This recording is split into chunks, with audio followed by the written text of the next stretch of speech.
Bienvenue dans l'antre de la création. Parce qu'il s'agit bien de création. Et toutes les créations ont le même point de départ, la donnée. Mais les données sont des matières premières.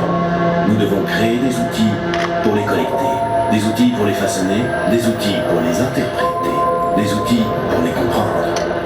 Alors, tout commence à avoir un sens. Tout se met en place, tout s'aligne dans notre nouvelle réalité augmentée. Parce que notre réalité s'arrête là où nos connaissances font défaut.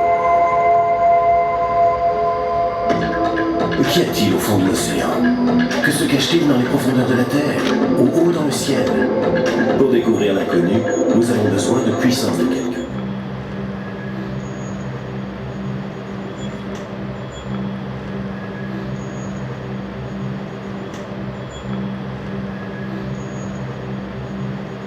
Le défi sur Pangea 3, c'était comment multiplier par 6 la puissance de 6000 serveurs qui consommaient 4,5 MW en restant sur ce site.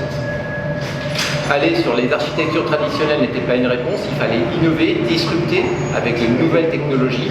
Et Pangea 3 a relevé ce défi.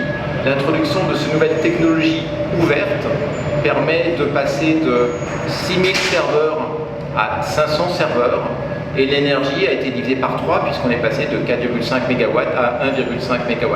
Donc l'énergie, le gain énergétique a été d'un facteur 11 entre ces deux éléments, ce qui permet de conserver Pangea sur ce site et de fournir beaucoup plus d'énergie informatique à Total pour accélérer leurs calculs et être plus compétitifs sur ces environnements.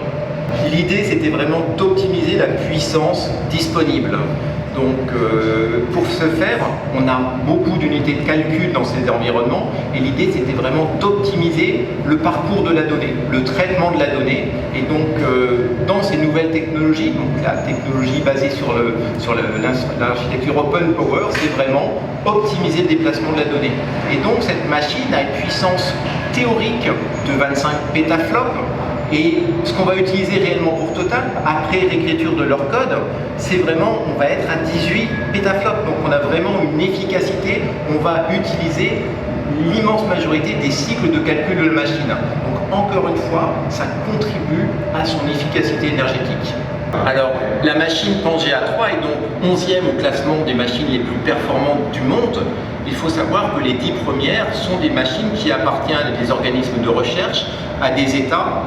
Pangea 3 est la première machine privée, donc on va appeler à caractère industriel au monde. C'est une première place et on est très content qu'elle soit en France.